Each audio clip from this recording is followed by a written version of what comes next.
मूल रूप से रहने वाला मैं आगरा का निवासी हूँ।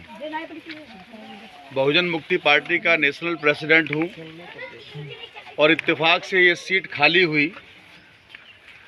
खाली होने के बाद में यहाँ पर उपचुनाव हो रहा है। शायद गोला की जनता के साथ में जो अन्याय हो रहा है उसको न्याय देने के लिए अभी ऊपर वाले ने, परवरदिगार ने सुन ली है,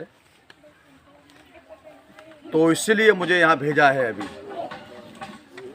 साथियों, मैंने अपनी तकरीरों में पिछले लगभग 10-12 दिन से मैं चुनाव मैदान में हूँ। मुझे मेरे साथियों ने बताया मेरा 270वां गांव का दौरा है। अलीपुर 270वां गांव है मेरा। अपने इन पैरों से चल करके मैं लगातार पूरे क्षेत्र का जो भ्रमण कर रहा हूँ, इस क्षेत्र में बेइंतहा जुल्म ढाए जा रहे हैं। जिन लोगों को नुमाइंदा बना करके हम लोगों ने चुनने का काम किया, इस क्षेत्र की जनता ने चुनने का काम किया, आज वही लोग हमारे ऊपर में जुल्म करने का काम कर रहे हैं। ये बहुत ख़तरनाक बात है।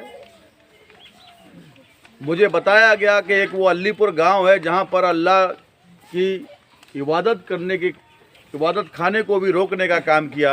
उस छत को नहीं डलने दिया इन जुल्मियों ने। तो मैंने कई बार सुनने के बाद मैं देखना चाह रहा था इस जगह को। मैं जाकर के आया उस स्थल को, पवित्र स्थल को जाकर के आया मैं अभी। साथियों, मेरा सिर्फ इतना ही कहना है, जिसका चरित्र जुल्म करने का है वो जुल्म ही करेगा। तो अल्लाह ताला की बात को हमको मानने की ज़रूरत है। उन्होंने फरमाया है, जैसा आप बड़े बुजुर्गों ने, हम आपके मुंह से हम लोगों ने सुना है, वो कहते हैं कि जालिम को जुल्म करने से रोकना होगा और मजलूमों की मदद करना होगा।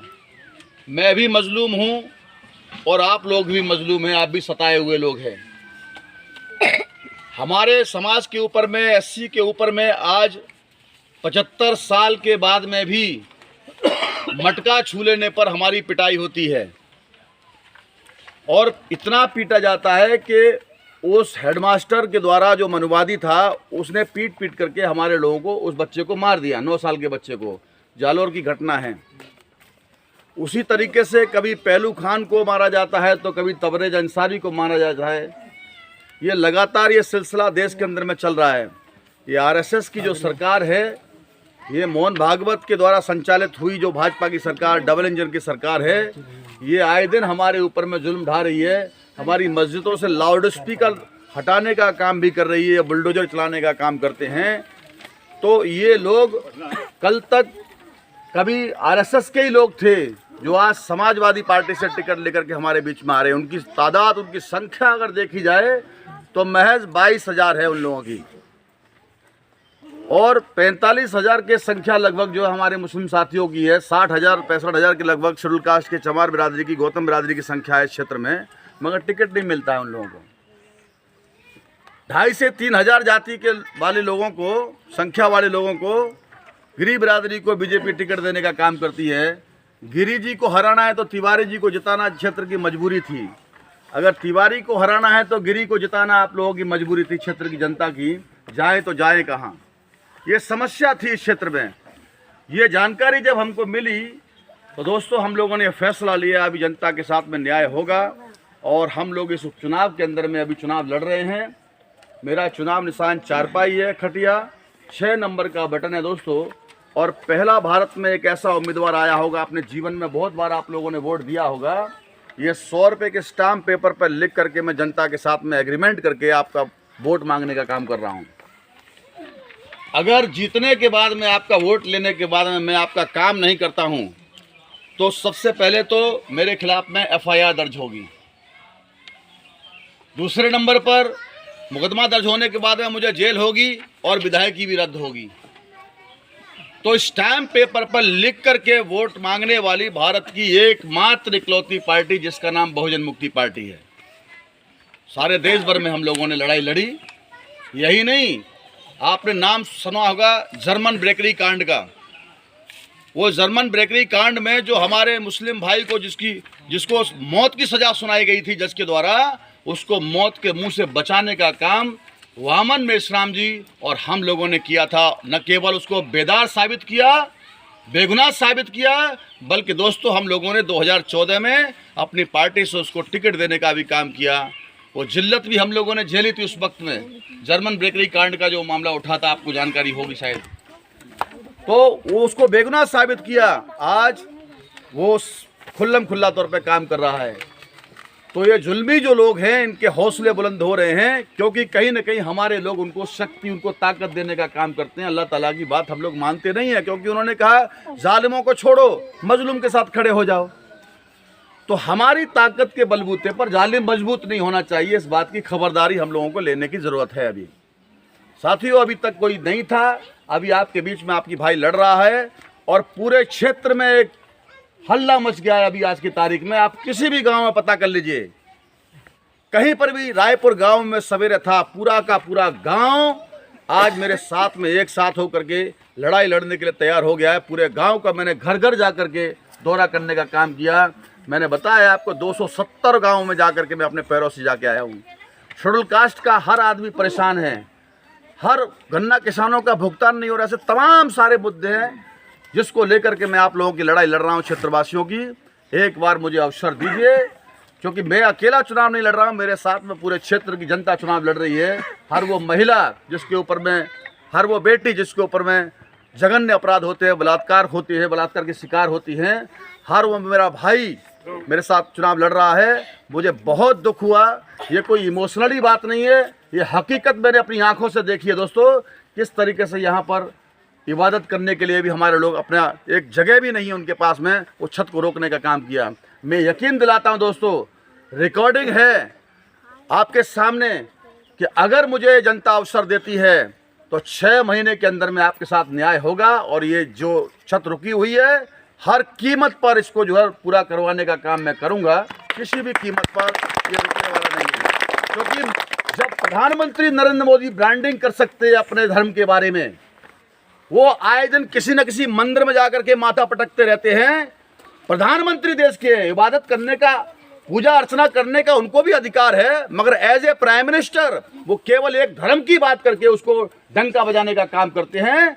ये बर्दाश्त नहीं होगा दोस्तों।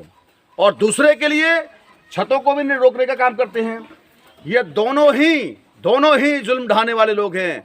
ये गिरी जी जो आज हमारे बीच में नहीं है, ये गिरी जी ने भी ताजियों को रुकवाने का काम किया। ये दोनों जालिम लोग हैं, इन जालिमों से बचने की जरूरत है मेरे प्यारे भाइयों।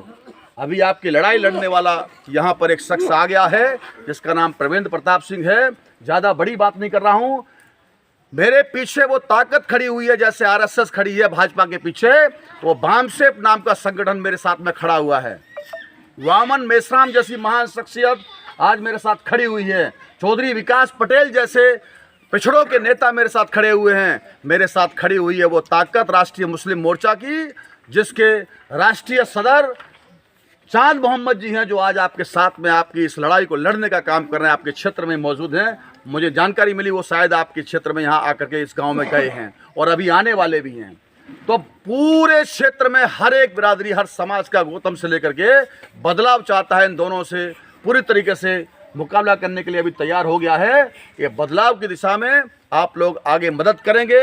मदद के लिए अल्लाह ताला से दुआ कर रहा हूँ, मैं आप लोगों से दुआ की कह रहा हूँ कि आप लोग इन जालिमों से लड़ने के लिए शक्ति अता फरमाने का काम मुझे करें, मुझे ताकत दें, ऐसे मेरे लिए दुआ करने का काम करें। इसको, इन जुल्मियों को मैं जुल्म करने से रोक सकूं और आप मेरी मदद करने का काम करेंगे। इन्हीं चंद लफ्ज़ों के साथ में मैं अपनी बात को यहीं ख़त्म करता हूं।